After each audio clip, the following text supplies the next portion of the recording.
truly evil people. We're stuck at the stairwell. Guys, I got a bad idea. Don't have bad ideas. I have good ideas. A cup of coffee with her, she'll never know and kill her man.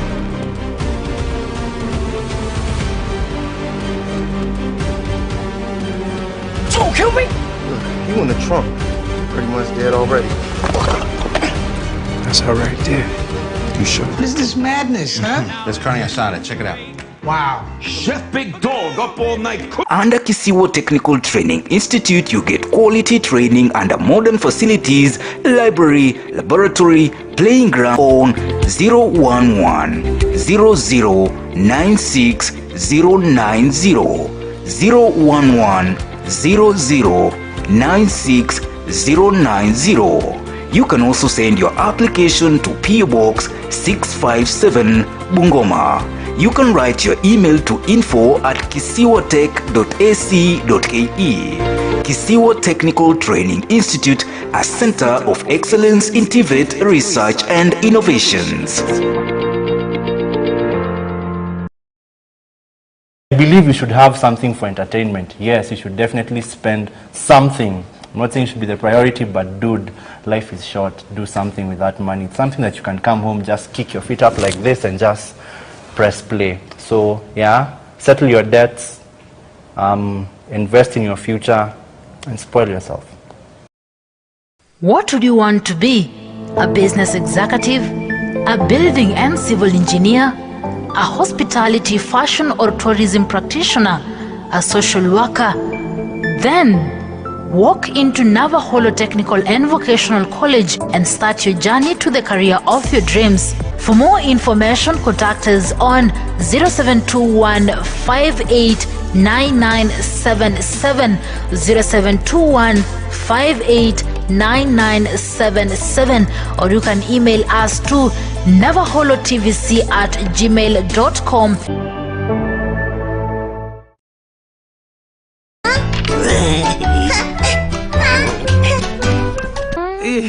Was that you, Johnny? Yes, Papa. Eating sugar? No, Papa.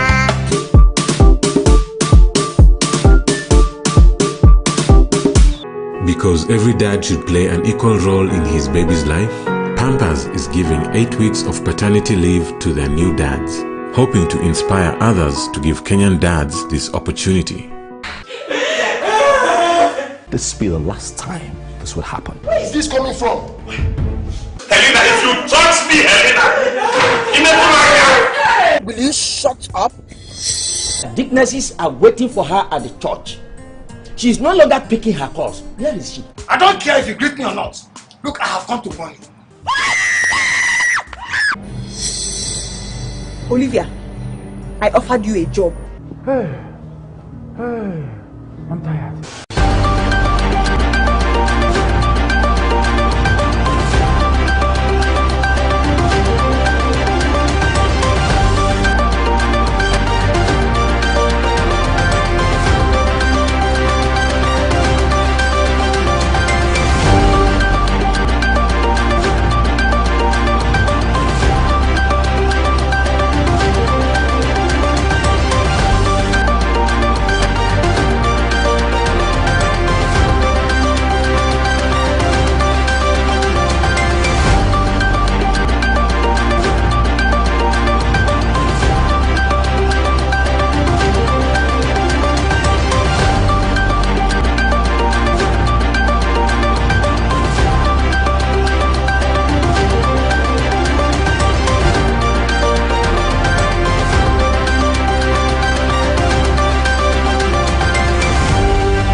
trust your Friday and your week has been productive. It has been for us here at Maisha Television Kenya Newsroom, and this is how the news and update is shaking up to be.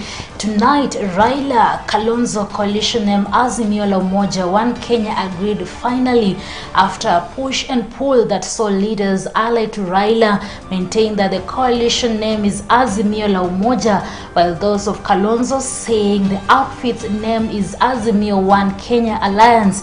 Also tonight, the Kenya Kwanza Alliance now wants the Auditor General to conduct a forensic audit on the misuse of public funds spent on the Building Bridges Initiative BBI.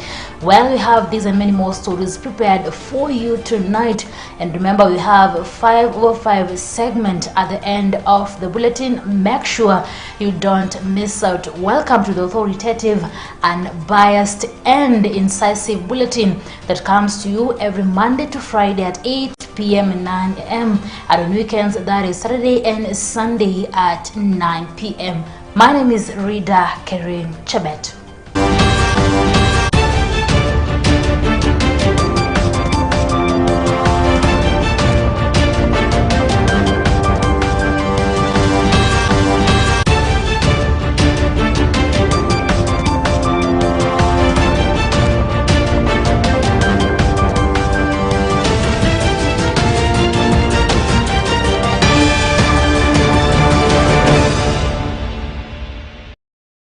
Welcome. ODM leader Raila Odinga and his Wiper counterpart Kalonzo Musyoka teams have finally reached a deal on the name of their coalition. In a press statement on Friday, Secretary Generals making up the alliance met at the hotel and revealed that the coalition name is Azimio la Umoja One Kenya Alliance. This comes after a push and pull that saw leaders allied to Raila maintaining the coalition name is Azimio la Umoja, while those of Kalonzo saying the outfit's name is Azimio One Kenya Alliance. Bushebi Jr. is on that story. Wiper leader Kalonzo Musyoka has had the last laugh in the latest changes announced by Azimio la Umoja coalition. Kuanzia leo hautaona msukumano, makasiriko wala madanganyiko. On Friday, the political parties associated with the movement announced that the name had officially been changed to Azimio la Umoja One Kenya Coalition Party. We have gathered here today as the Secretary Generals drawn from the constituent parties under the banner of Azimio la Umoja One Kenya Coalition Political Party to append our signatures on the following coalition documents: the application form for effecting the registration of Azimio la Umoja One Kenya Coalition Party, a coalition declaration in which all the political parties constituting the coalition political party formally endorse the Right Honorable Raila Odinga as the coalition's sole presidential candidate, a deed of agreement which officially brings all the constituent parties under Azimio la Umoja One Kenya Coalition Political Party. We want to reiterate our commitment to the unity, peace, stability and prosperity of this nation. Kalonzo had earlier announced that the name would be changed, but a proposal that did not sit down well with many, especially ODM leader Raila Odinga's allies who had sneered at him over the demand. About it this morning, after this coalition is registered, we will sit as the leaders of this coalition to discuss how we are going to conduct our affairs in the coalition. So it is not a question of ODM and Jubilee alone. I am sure Wiper have thoughts on it. I am sure KANU have thoughts on it. And in the structure of the coalition, there is actually an organ that encompasses all the Secretary Generals who shall be sitting regularly to determine how we are going to conduct our affairs within the coalition. So please don't address us as ODM and Jubilee anymore. This is Azimio la Umoja One Kenya Coalition Party. On behalf of my party KANU, we're here to announce the formation of Azimio la Umoja One Kenya Political Party, whereby it's taken a long road to get us where we are, and we are happy to get here to say from here going forward we are now going for the real politique. This is a great day because today we are going to officially launching the Azimio la Umoja One Kenya coalition political party. Oka is not dead. Oka is very much alive, and there are more parties coming to Oka. It's a coalition binded by cooperation agreement. Leo hii nashukuru sana dadangu Shakila akiwa katibu mkuu wa chama cha Wiper. Yeye mwenyewe amesema hakuna makasiriku. Si mumesikia? Sasa nataka na hakuna madanganyiko. Na nafurahi sana ndugu yangu Wambua hapa tumeshafanya handshake na wawa.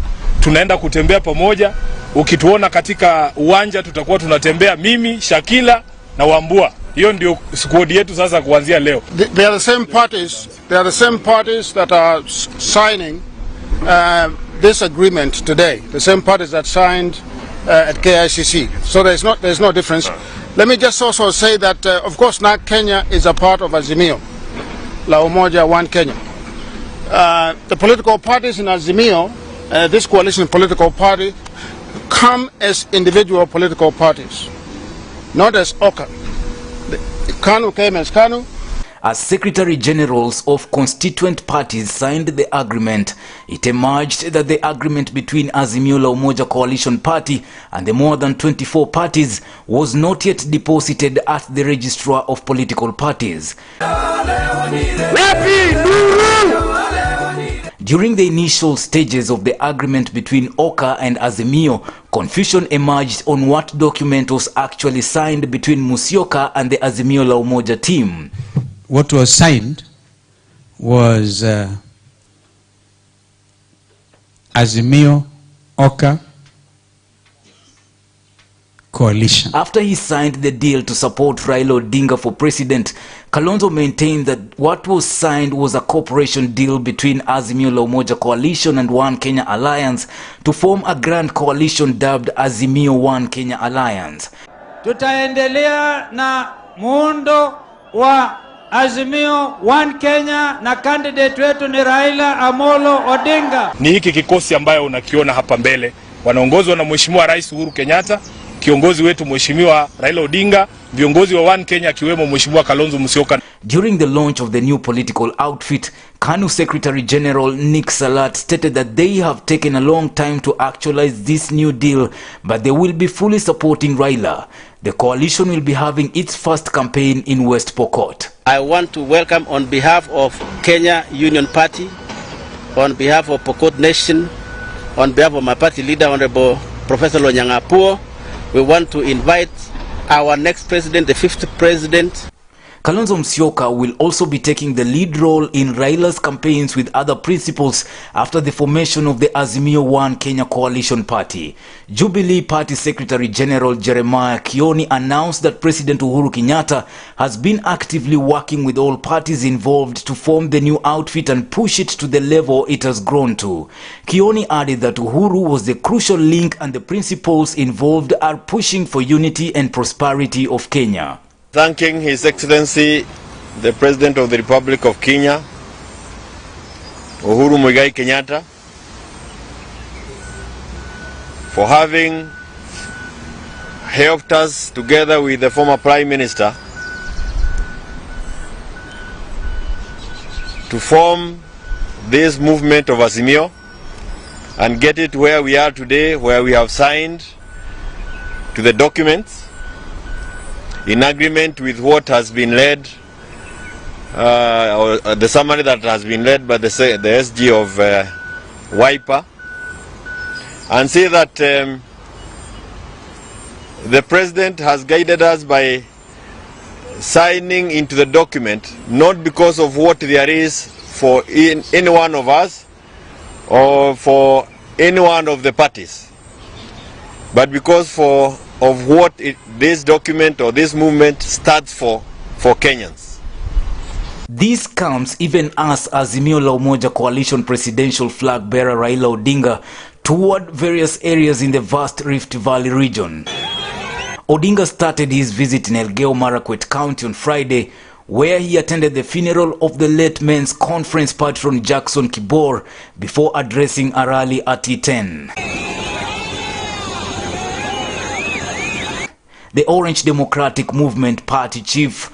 On Saturday then, will proceed to West Pokot County, where he will make stopovers at Otum Trading Center, Alale Trading Center, and Lomut Trading Center. On Sunday, Odinga will take the Azimio la Umoja caravan to Turkana County, where he will attend a church service in Lodwar. For Maisha Prime, Maisha Television, I'm Bushabi Jr.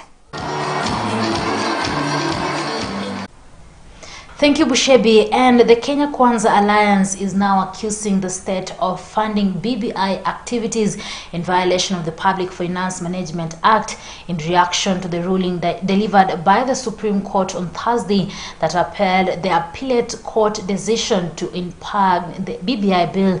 The alliance now says its members of parliament will move a motion in the coming days to compel the Auditor General to conduct a forensic audit of the total sum of money spent on BBI. Millicent Makoha with more.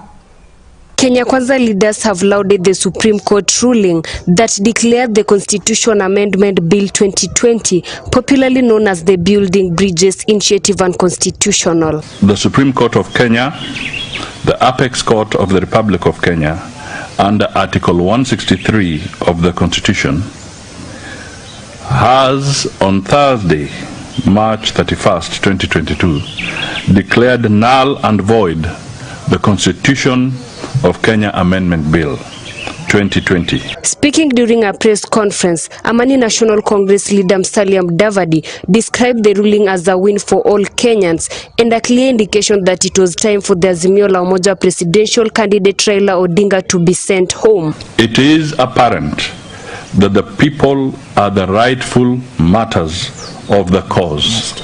Masters of the cause. It is apparent that the people are the rightful masters of the cause, not to overthrow the Constitution, but to overthrow the men who pervert the Constitution.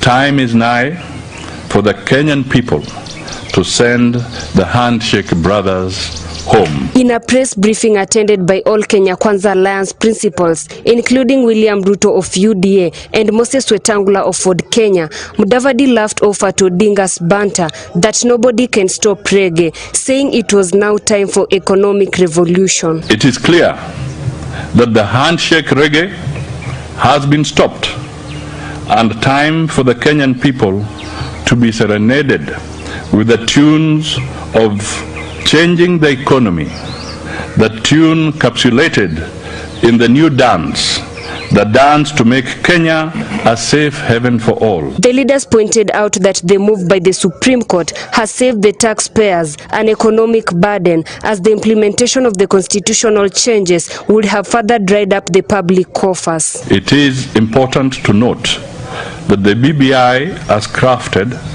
would have cost Kenyans an upward of an additional 5.65 billion Kenya shillings annually to implement. We laud the judges for upholding the rule of law and sanctity of the Constitution. This is even as Kenya Kwanza Alliance legislators are moving a motion to compel the Auditor General Nancy Gathungu to undertake a forensic audit of the funds spent to propel the Building Bridges Initiative. Our members at the National Assembly are moving a motion compelling the Auditor General to undertake a forensic audit on all public funds spent in the illegal process from inception to date. Kenya Kwanza Alliance are pushing Treasury Cabinet Secretary Yatani and his Principal Secretary Julius Muia to be found culpable for any illegal utilization of the public funds in the process thwarted by the Supreme Court. We wish to remind the handshake duo and BBI promoters who misused their offices in diverting public funds to the BBI initiative that they are accountable to the public for their illegal decisions and actions as per Article 73(2)(d) of Chapter 6 of the Constitution. Mudavadi claimed that 10 billion shillings has been wasted in the BBI carried, with the common Mwananchi bearing the brunt of an illegal process which should not have been initiated from the onset. It is not lost on Kenyans or to Kenyans the colossal sum of money spent by the promoters of this unconstitutionality. We are aware that the Building Bridges Initiative Task Force spent approximately 10 billion Kenya shillings of public money in hotels, purportedly for collecting public views. For Maisha Prime News, Maisha Television, I'm Millicent Makoha. And Muslims across the world are preparing to usher in the holy month of Ramadan, the holiest month in the Islamic calendar. The start of Ramadan, the 9th month in the Muslim calendar, is determined by the slighting of a new moon. It is the season when Muslims around the globe focus on prayer, fasting, giving, charity, and religious devotion. Let's listen in. During the holy month of Ramadan, which occurs on the 9th month of the lunar-based Islamic calendar, all Muslims are required to abstain from food and drinks from dawn to dusk for 30 days because Ramadan shifts approximately 11 days earlier each year on the solar-based Gregorian calendar. Muslims experience Ramadan in different seasons throughout the course of their lives. The act of fasting is meant to remind Muslims of the less fortunate and to reinforce the need to be thankful as one of the 5 pillars or duties of Islam. Fasting during the month of Ramadan is mandatory for all healthy adult Muslims, children who have not reached puberty, the elderly, those who are physically or mentally incapable of fasting, pregnant women, breastfeeding mothers and travelers are exempted. May Allah Tabaraka wa Ta'ala grant all of us barakah. It is recommended that before sunrise, Muslims eat a pre-fast meal known as suhoor. This meal often resembles breakfast, but in some cultures it may include more dinner-like foods. After sundown, Muslims break their fast with the iftar, a meal which usually starts with dates and water or milk, followed by dinner. Muslims are permitted to snack at night between those 2 meals, and hydration is encouraged, especially when Ramadan falls during summer. For suhoor, iftar and snacks, Muslims can more easily make it to sundown by eating high-fiber meals to sustain satiety over longer periods, fruits and vegetables to maintain electrolyte stores, and plenty of fluids to maintain hydration. Muslims should also limit fried foods and sugary sweets, the latter of which is a common cultural tradition among many ethnicities during the holy month. After Ramadan, Muslims celebrate a 3-day holiday called Eid. After these Eid celebrations, Muslims pray for the holiday prayer in congregation in the morning, visit families and friends, and celebrate over food, gifts and activities for children. And we also pray for the betterment of our country that we live. May Allah Tabaraka wa Ta'ala grant all success in our country and make all the people live with unity and harmony. For Maisha Prime, Maisha Television, I'm Rida Kering Chebet. As the fuel shortage in parts of Rift Valley and Western Kenya enters the 3rd day, it's not only the motorists who have been affected. Farmers in North Rift region now want the government to urgently address the shortage of fuel that has disrupted the planting season. Despite the rainy season starting, most farmers cannot plow their land due to the shortage of fuel. Brian Gard with more. The COVID-19 pandemic hit Kenyans hard, with millions losing their jobs and most struggling with reduced income. The government went ahead to cushion Kenyans with tax relief measures that included value-added tax, which dropped from 16% to 14%, pay-as-you-earn top marginal rate from 30 to 25%, and corporation tax rate down to 25% from 30%, among other policy initiatives. The measures expired in December 2020. For Kenyans, however, January 2021 marked the beginning of a tough year. The government had devised new ways to finance the ambitious 3.6 trillion shilling budget for the full year 2021-2022, was was amended to introduce a 16% VAT on cooking gas following the new taxes. The commonly used 13 kg gas cylinder jumped from an average of 2,000 shillings to 2,350 shillings. An estimated 24% of Kenyan households use LPG for cooking. Its usage more than doubled from 151,000 households in 2016 to 326,000 households by 2020, when the government waived value-added tax on the product to encourage the use of clean cooking fuel.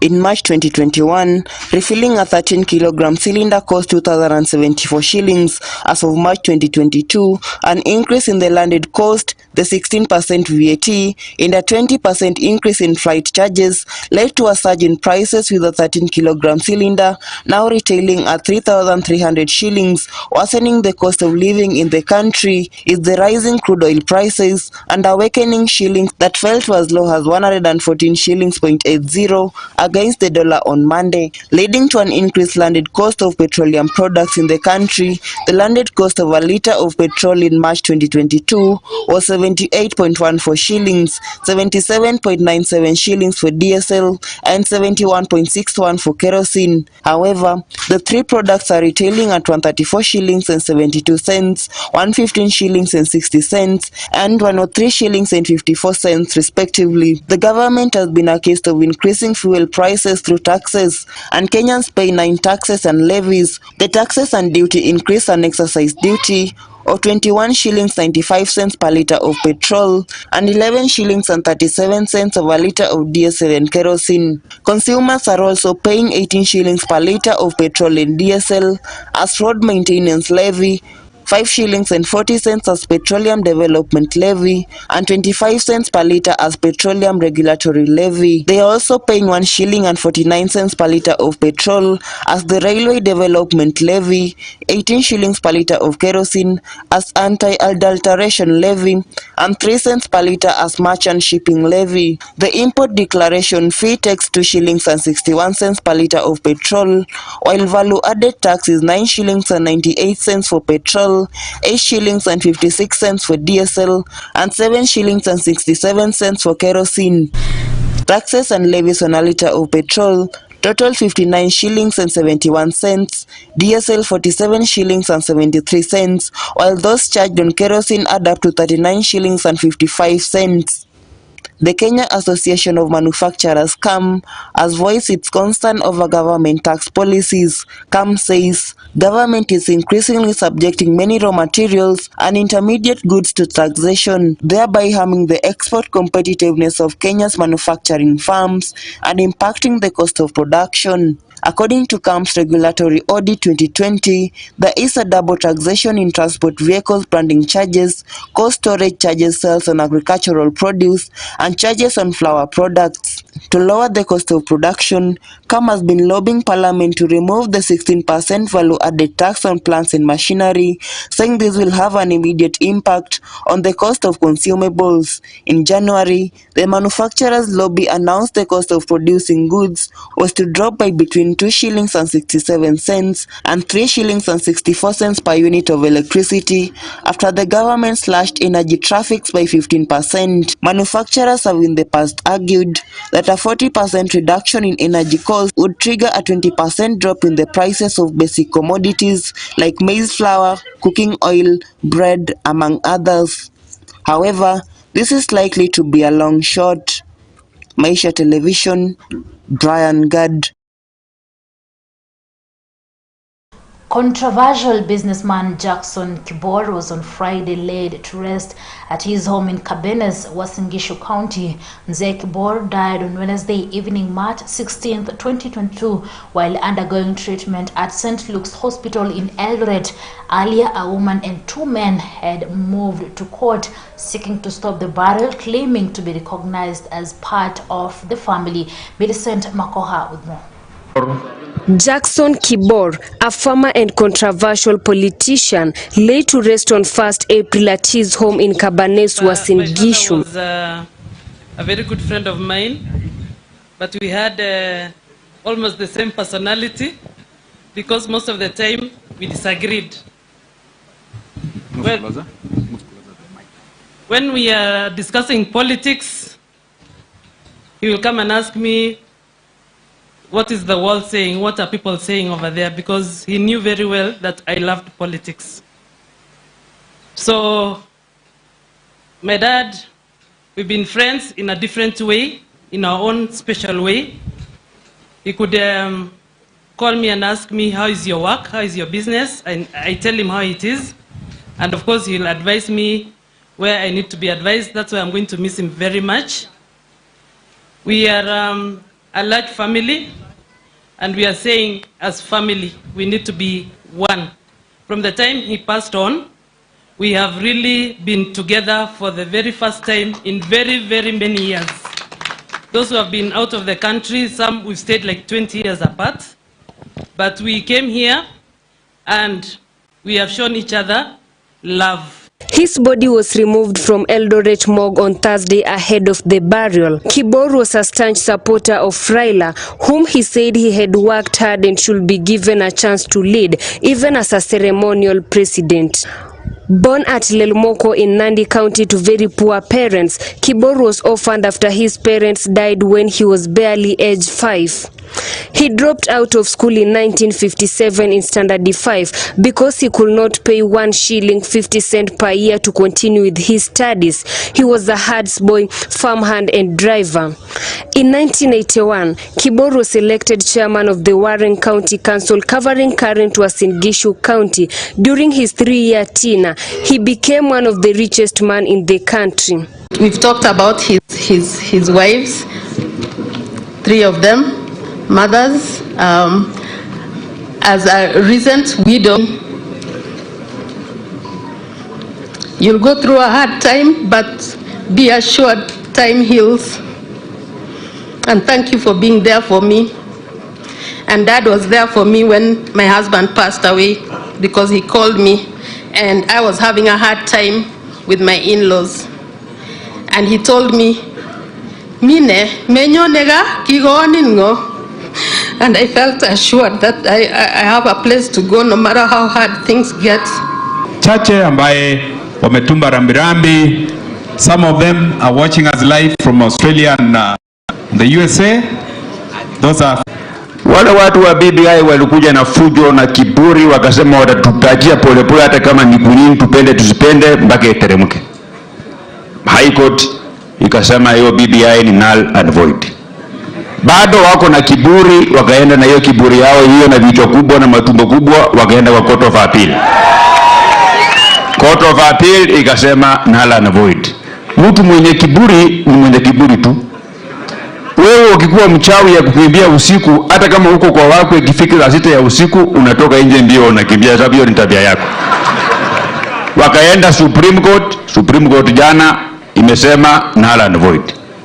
Mimi nasikia ati kiburi yao ati wanapanga kwenda ICC. Bwana Katu akije nisijui kama hiyo inakubaliwa. Kwa familia ya mzee Kibol, mimi huyu mzee nilimjua mwaka wa 74 nikiwa kijana. Wengi hanijui sana vile tunajuana na mzee Kibol. Mzee Kibol hata ndio alifanya mimi nisiende kusoma sana, sababu mzee Kibol alikuwa rafiki ya baba yangu. Mzee Kibol alikuwa na matrakta na sisi tulikuwa tunausanga mafuta kwetu nyumbani. Mimi ndio nilikuwa nachunga maneno ya mafuta. Mzee Kibol alikuwa anakujanga nyumbani, mimi ndio nilikuwa na uzia ya mafuta. Tupigwa viboko, hatutaenda upande wa samaki, hatutakubali. Kwa hivyo mimi naomba kitu iwe, hii siasa yote iwe ya amani. County hii yetu Wazingishwa wao wote wanasimama ni watoto wetu. Mwenye atachaguliwa ni kiongozi na atakuwa kiongozi ya yule alichagua yeye na kiongozi ya yule hata kuwa amechagua yeye. For Maisha Prime News, Maisha Television, I'm Millicent Makoha. And now to some interesting news to the farmers. The government has set aside 5.73 billion shillings to subsidize fertilizer prices countrywide. Agriculture CS Peter Munya has confirmed in a press statement dated 1st April. The CS said 50 kg bag of DAP fertilizer will cost 2,800, a similar bag of NPK 3,000 shillings, MOP 2,500, CAN 1950, urea 2,700, and the sulfate of ammonia 2,500. The agriculture minister said the Russia-Ukraine war, hoarding, rising gas prices and extreme weather conditions have pushed up fertilizer prices in the global market, prompting the government's intervention. Our reporter Nerima Wekesa is on that story. The Cabinet Secretary Ministry of Agriculture Peter Munya, during a media briefing, said that funds will subsidize 114,000 metric tons for farmers growing food crops. More than 50% price cut to ensure that the prices are affordable. And I was saying the 200 shillings that we could have subsidized to 3,000. Half, but that 200 shillings is, we are looking at the transport cost. So we are also providing the farmers with some relief on the transport, so that when they are going to buy, they are looking at the transport to the store and back. So we have factored that into this pricing. The Cabinet Secretary stated that under the proposed subsidized prices, farmers will get 50 kilogram bag of DAP at 2,800 shillings, CAN at 1,950 shillings, urea at 2,700 shillings, NPK at 3,000 shillings, MOP at 2,500 shillings, sulfate of ammonia at 2,500 shillings. June 2021, DAP was retailing as 3,600. CAN was retailing as 2,600. Urea was retailing as 2,900. And SA was retailing at 2,650. So you can see we have gone the prices that were there at the year 2020. We've gone pre-COVID. That's why I was saying it's pre-COVID prices. So it is drastic reduction in terms of prices for the benefit of farmers. In terms of animal feeds, I was thinking about the importation of maybe yellow meat. We already authorized the importation. Remember, we already accepted. We restricted it to millers who process animal feed. We gave them, the millers, an opportunity to import. And the associations sat together and agreed on the quantities they need. They were already given import tax waivers so that they can import raw materials for animal feed at zero rated price. There was a challenge because of the requirements for moisture content that delayed, and that has been corrected. Not really moisture content, but the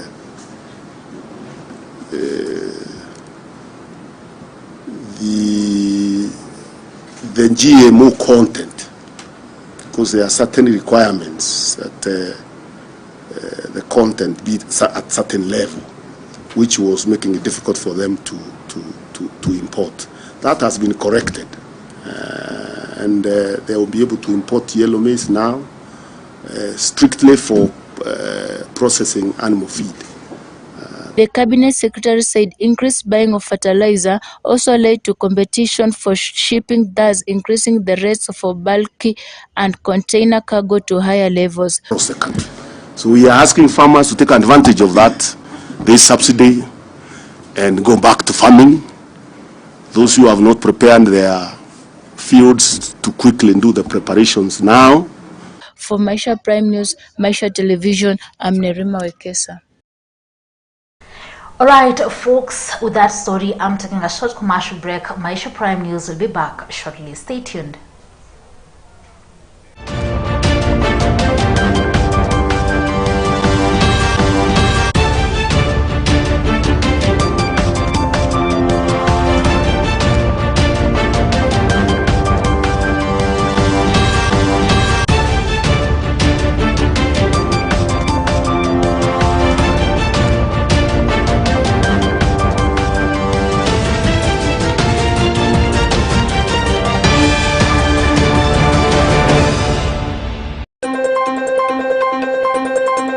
It is a season of seriousness, and only the serious presenters come onto your screen. Maisha Prime News and Maisha Prime Morning Edition. My hustle, my story. Maisha Prime Weekend. Rida Kirin Chibet, Millicent Makoha, Brian Gad. Only on Maisha TV.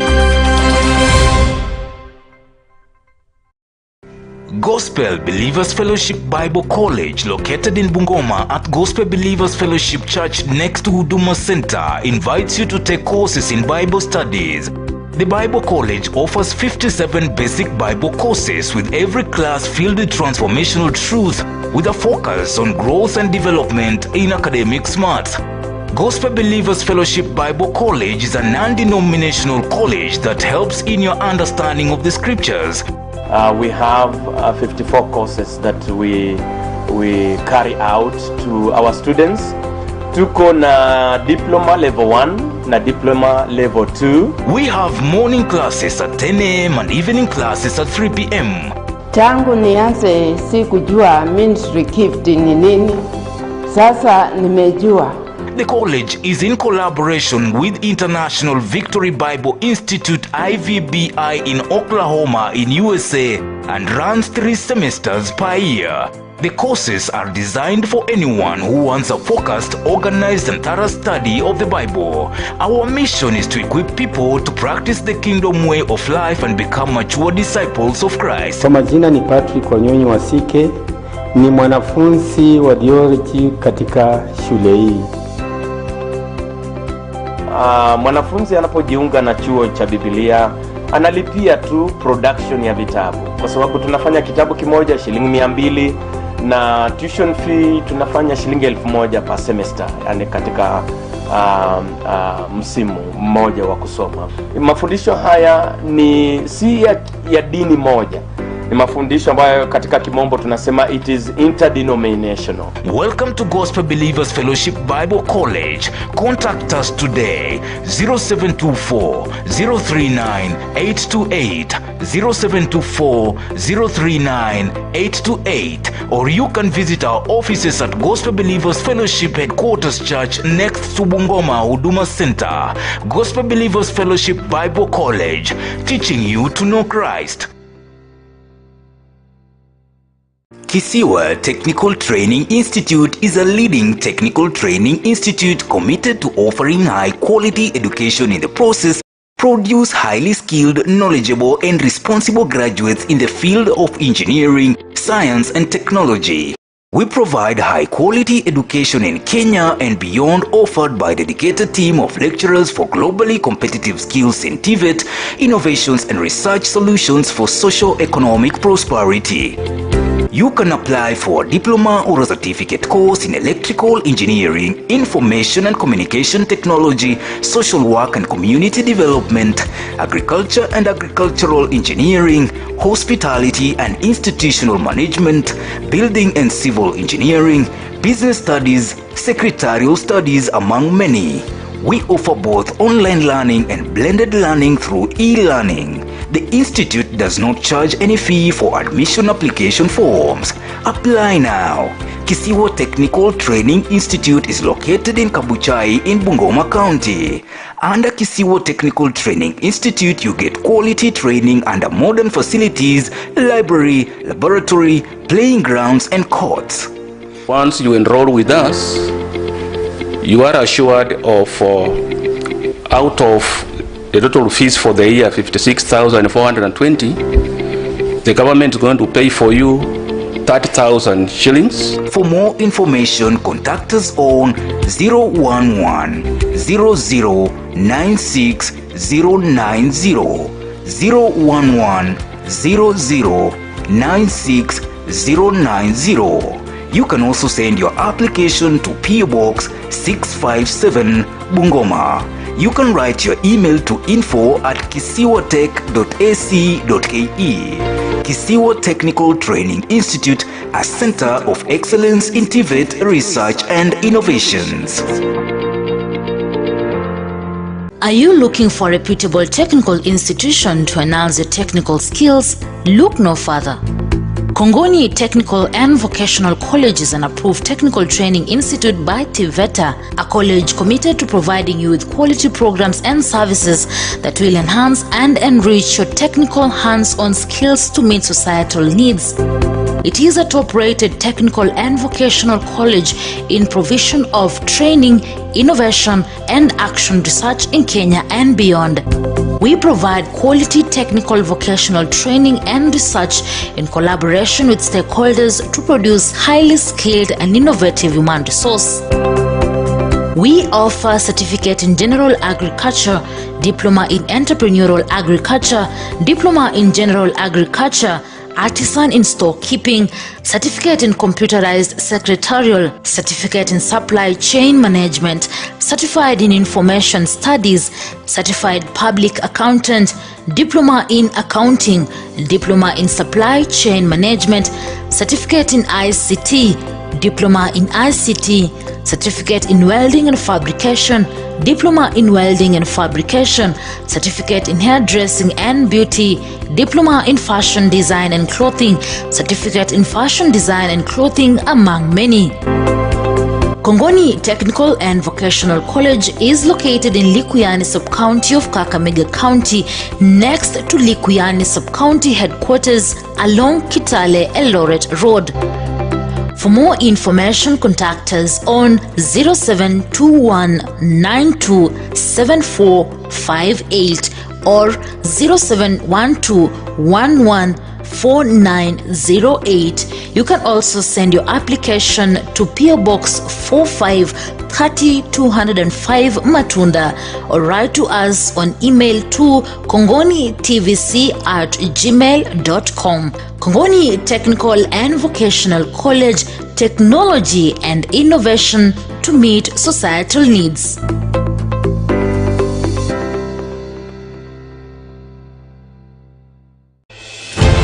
A strong woman knows she has strength enough for the journey.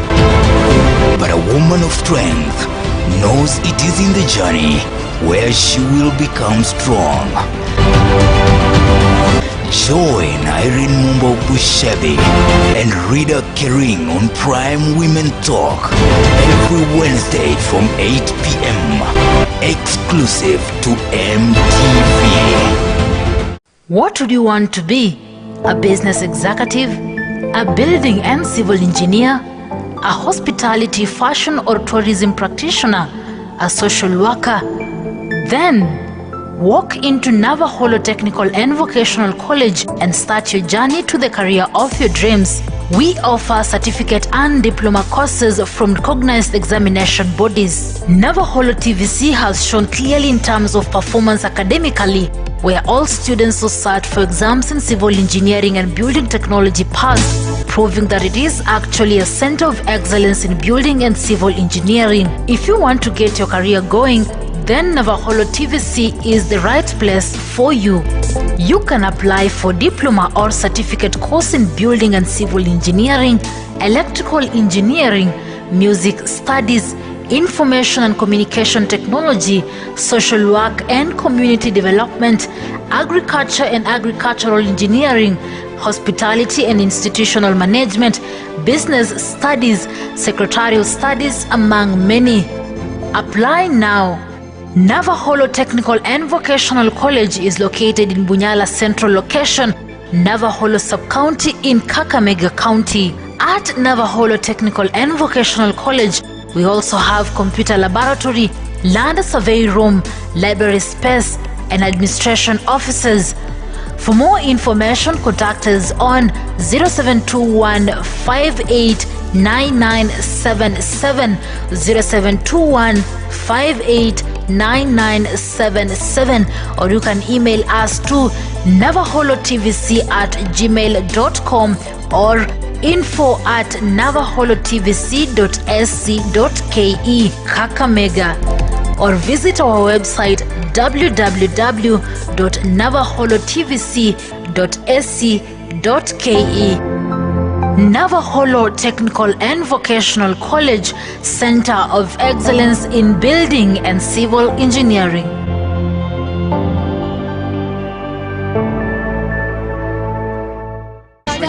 Hey, wait, that's your nose that will look ridiculous. Rejected for her violent manners and her dressing style. Are you trying to say I look cheap? No, I'm not saying that you want. I just said that you dress as though you were a prostitute. That's what I was telling you. After failing to pursue her boxing career due to a hand injury. There's no boxing, then there's no money. If there's no money, then there won't be any food. Then I'm gonna look for a job. So what? What kind of work, huh? I can do anything. Oh, yes. Let me make a list. Come on. This injury complicates her economic situation as her boxing provides the only income for her adoptive family. I shouldn't have come here to look for work. You mean here? Yes, the Casadilla group or something like that. Who did you speak with? With a bitch who thinks highly of herself. Esperanza Munoz, Now watch out! also known as Monita, a poor female boxer, finds solace in Martin Quesada, the Formula One driver and businessman. Careful, slow down! No, it can't be that way, you know. President of the Quesada Group. Why are there so many pretty ladies around? Well, actually, we've been scouting for a new secretary. Can't you hire them all?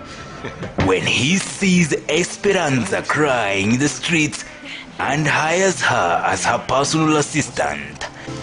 Esperanza.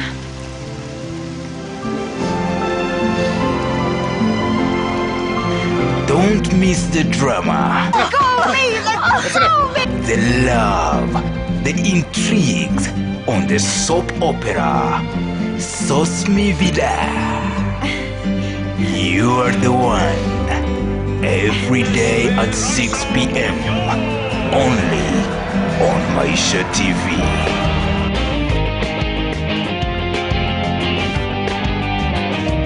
Stage is 8. The time is now. Credible news. It is prime news. Only on Maisha TV. Prepare for the beast.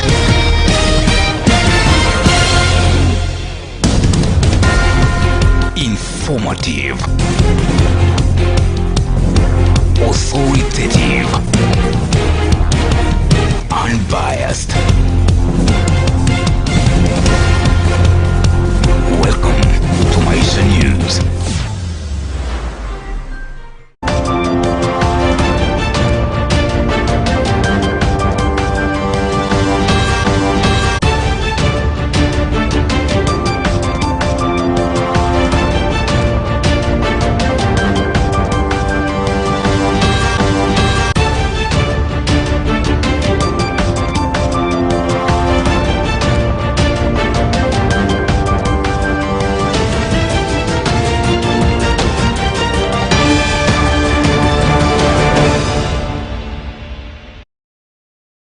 Welcome back, and glad you tuned into Maisha Television. And as usual here on Maisha Prime News, we air features from different schools. And today let's have a look at our Today Education segment.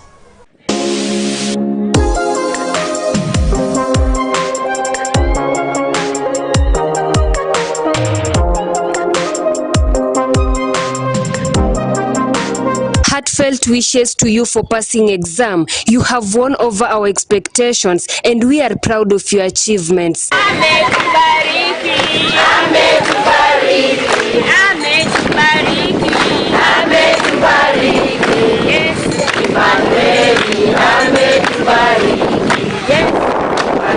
Pupils Students and teachers from St. Elizabeth Faith Academy in Bokoli continue celebrating their sterling performances in Kenya Certificate of Primary Education exams. Okay, Christine Nekesa Sikulu, the head teacher of St. Elizabeth Faith Academy.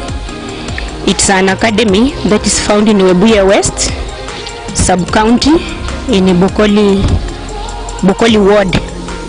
Actually today we are very, very, very happy and we are very much grateful to our Almighty God for the good results that we have had today. The highest candidate having the total marks of 414 and the least candidate having 308. Generally the school has done well because it has given us a good mean score, that is a mean score of 360. Niwasike Abednego Victor from St. Elizabeth Faith Academy. I am happy because this is the mark that I was expecting, and through the power of God I have achieved it, so I'm happy. So I think even as a school we are happy. Can you shout? So I am happy because God has helped me from far, since nursery to class 8. That is the end of primary school, and God has given me 414 marks. So I am happy. This school is not the first time to come out with the pupils like us. So we are happy because this school, through our director, it is an achievable school. It is known in this zone. So we thank the Almighty God.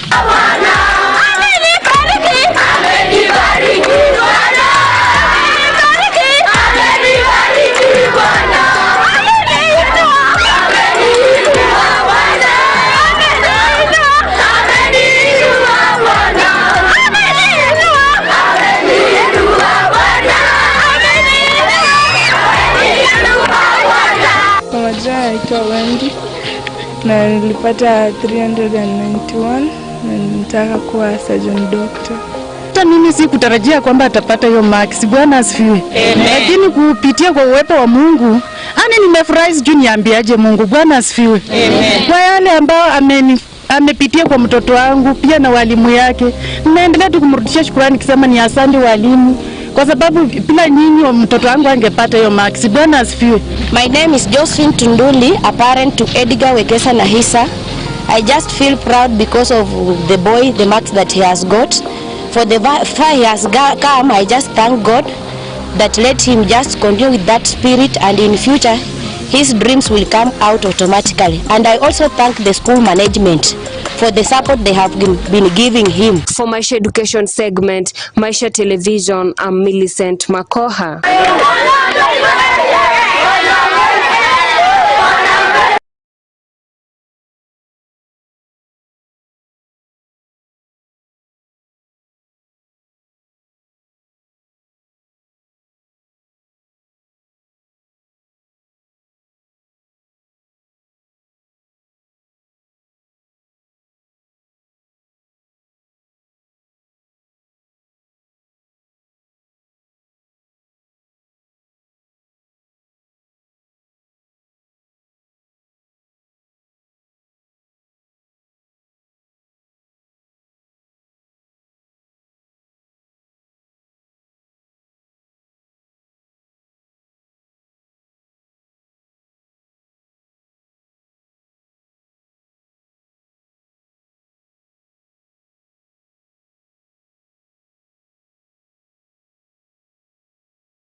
A nice piece there, and now let's get our daily special feature, My Hustle, My Story by Brian Gad.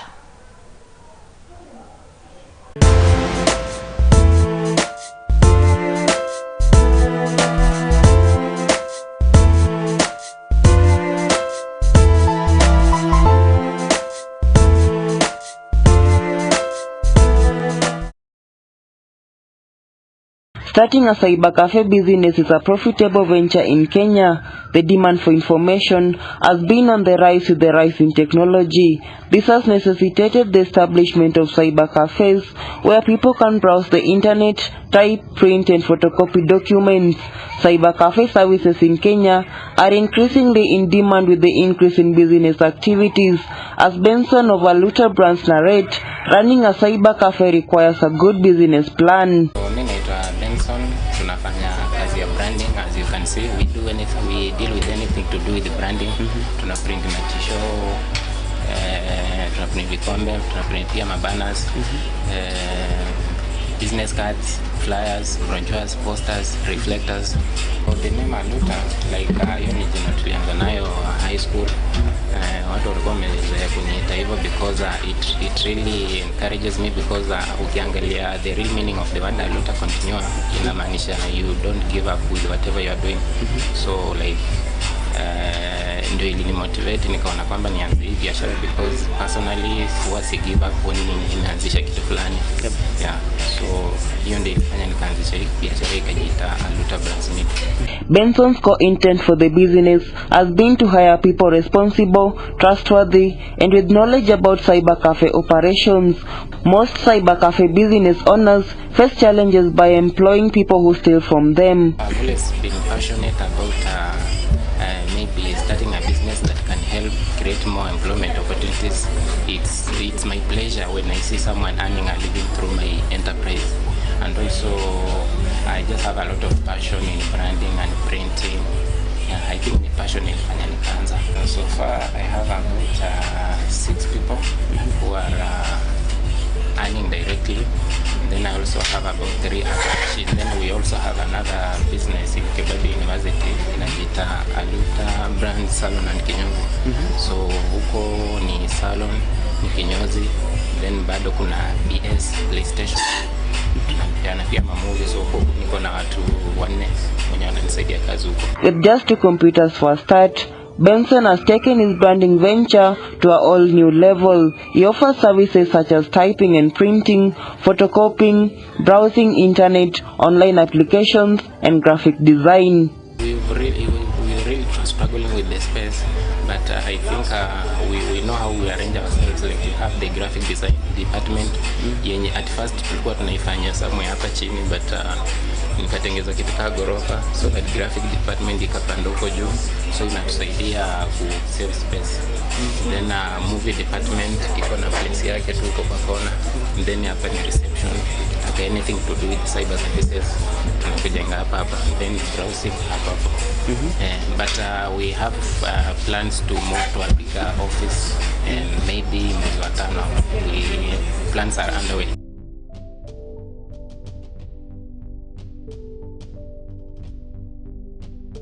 I'm the sole proprietor, like I'm the owner and I'm the one running the business, but I have other people who are also assisting me, but they are my workers. Like we work hand in hand to make sure that vitu zinaenda sawa.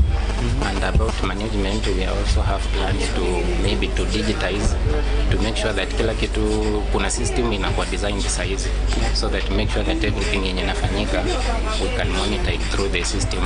Yeah, so hizo ni plans zenye zikaenda in 1 or 2 months kwa sawa. I started from, let's say, from grass, the way people say that grass to grace. So like nilianza nikiwa I think 2 computers, na nilikuwa nafanya kazi na mtu mmoja. Then with the time I think customers walipenda services zetu, and then we had a lot of customers who trusted us with whatever we do. Then grow. We've just been growing gradually with the time. Yeah, I wouldn't say we started the way we are right now. Yeah, tulianza tukiwa chini sana. He outlines data security challenges such as vendor security and the rise of internet malpractices. Solutions include real-time intelligence in cyber insurance. How do you keep them safe so that you ensure they're not leaked out? True. Okay, like we always make sure that we have a main server. The one that I'm using right now is a main server, and then we also have another one at the corner. So those two computers are protected, protected. Then when you try to log in, me as a CI get notification that someone has logged into that computer and is using it. So we always make sure that we have preserved them. And of course we do keep those data because unaweza pata, like I had a certain scenario, tulikuwa na a certain student who was applying for a TSC number. And then after tumemskania documents zake tunamfanyia application, aka travel and then akasubmit certificate zake kwa gari. So they got lost. And the first thing he did was contacting us and was like, I did some document scanning at your side, but could you be please having them so that I can go with them for an interview? Alikuwa ameitwa interview mahali. Then we just logged in, to retrieve, to compare, and they were very safe. Yeah. Is it a physical data? Physical server, an online server? We have an online server so that whenever I am, because as I had mentioned, I have 2 businesses. This one, then I also have another one in Kibabi. So whenever I'm in Kibabi, I can be able to log in and monitor whatever is going on. Yeah, so we need to go online. Alright. Yeah. So what do you expect perhaps in 2 years to come in the cyber industry? In 2 years to come, of course, you could have asked in the branding industry because that's what we are mainly heading to. That's where we are heading to. So in the branding industry, we are looking forward to make sure that we acquire the latest machines. We do heavy technology. Apart from the few ones that we have here, like I really want to invest heavily in technology to make sure that zile vitu zote zenye nyinyi mtuma Nairobi ati wao wache iende tuende zikuje tu hapa. He has urged people to get out and make money. He says youths have got a lot of untapped opportunities. We have the forms for those concluded exams. They don't know what to do next. Okay. Hakuna mtu mwenye hajuangi kitu yenye anataka kufanya. Like there is always that something in the mind. The only problem is that we don't believe in ourselves. Hatuamini kama idea kadogo kenye tuko nako kanaweza balloon ama kanaweza kuwa kakubwa and then kuwa something big. Yeah.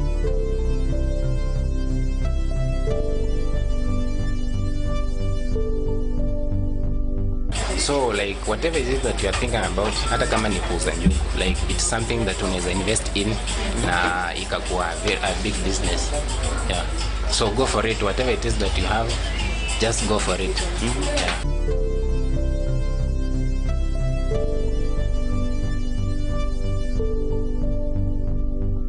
Alright, thank you. There we have it. Yo. Tunashukuru pia kututembelea huko. Sawa. I also do a show. I have a tech show. It's called Maisha. Whatever. Okay, you'll know the name, but it's yet to debut. So I don't know if I can have you for data security conversation. Yeah, true. I'm okay with that. Alright, I'll pick your contacts. Bado tuko on? No. Washakat. Oh, sawa. Mili, shika.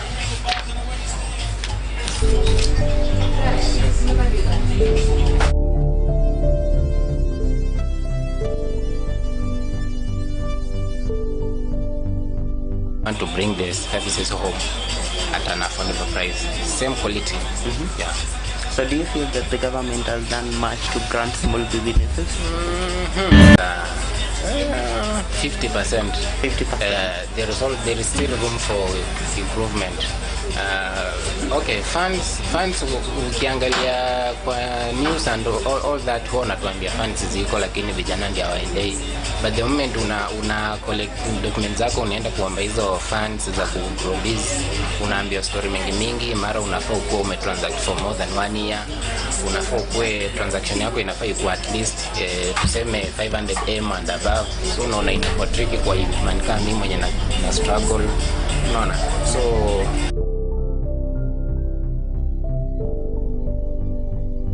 I think they have really tried. I wouldn't say that they are that back. Hawajafika ile kiwango, but they have tried. But I feel there is room for improvement. Wanaweza come up na other programs za kutupea finances, because ideas ziko. Youth tuko na ideas mingi, but now put into action the tricky because the finances here. So as we conclude, I want you to advise youths who are outside there who do not know what to do, especially. Cyber cafes work well in towns and not in rural areas. It is because there is a higher demand for information in urban areas due to the presence of many offices and businesses compared to rural areas. Maisha Television, my hustle, my story, Brian Gad.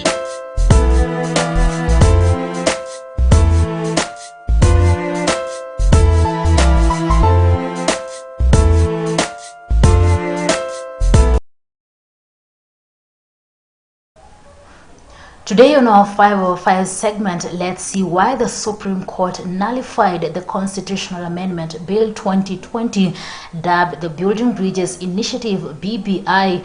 The Supreme Court on Thursday ruled that the Building Bridges Initiative BBI is unconstitutional. Following the Constitution of Kenya Amendment Bill 2020, the amendment bill, which was a proposal to amend the Constitution 2010, 8 petitions were filed in the High Court challenging the process that resulted in the amendment bill and its contents on the grounds that they were not following the Constitution. The High Court, in a judgment dated 13th May 2021, allowed the petitions in part and issued several orders.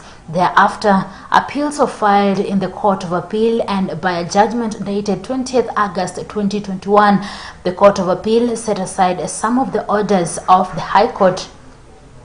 Aggrieved with the Court of Appeal's decision, the Attorney General Paul Kiara, Independent Electoral and Boundaries Commission (IEBC) and Mr. Murara Omoke filed appeals in the Supreme Court, which were eventually consolidated.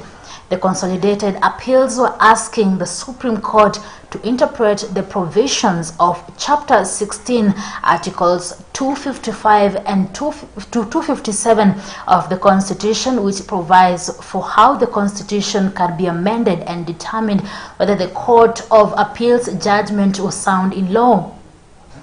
Having appreciated the consolidated appeals, the Supreme Court framed 7 issues as arising for its consideration and has partly allowed the appeals in the following terms. The first issue was the basic structure doctrine is not applicable in Kenya to amend the Constitution of Kenya 2010. The 4 sequential steps are not necessary as pronounced by the 2 superior courts below. The majority held that no gaps had been identified concerning Chapter 16 of the Constitution, which deals with amendments to justify the application of the basic structure doctrine. Further, the Constitution is self-executing in dealing with any threat of any possibility of abusive amendments as witnessed in the pre-2010 era. In addition, the court held that the basic structure doctrine does not form part of the general rules of international law which are applicable in Kenya under Article 2, Section 5 of the Constitution. The second issue, the President cannot initiate constitutional amendments, changes through the popular initiative under Article 257 of the Constitution. The majority held that Article 257 is providing for the popular initiative amendments route was conceived as designed to serve as a citizen-driven process of amending the Constitution to the exclusion of the President. Secondly, the process of amending the Constitution through the Constitution of Kenya Amendment Bill 2020 was initiated by President, rendering the subject amendment process as unconstitutional as it was contrary to the provision of Article 257 of the Constitution. The third issue was the second schedule of the Constitution of Kenya Amendment Bill 2020 is unconstitutional for being in breach of Article 10, Section 2 of the Constitution of Kenya 2010. There has been no public participation in the schedule. For civil proceedings cannot be instituted in any court against the president or the person performing the functions of the office of the president during their tenure of office in respect of anything done or not done under the Constitution of Kenya 2010. The court found that the intention of Article 143, which provides immunity to the president, is to immunize, protect the president from civil proceedings during his tenure in office for acts or omission connected with the office and functions of the office of the president. The two superior courts below erred by attempting to amend the provision of the Constitution through the judgment. The fifth issue was there was no obligation under Article 10 and 257 of the Constitution on IEBC to ensure that the promoters of the Constitution of Kenya Amendment Bill 2020 complied with the requirements of public participation. The court found that there is no legal provision placing certain obligation on IEBC. That was our Prime 5/5 today with me, Rida Karin Chebet, and that marks the end of the comprehensive bulletin Maisha Prime News that comes to you every Monday to Friday at 8 p.m. and 9 a.m. and on weekends that is Saturday and Sunday at 9 p.m. My name is Rida Chebet Karin. Enjoy the rest of the broadcast and enjoy your weekend.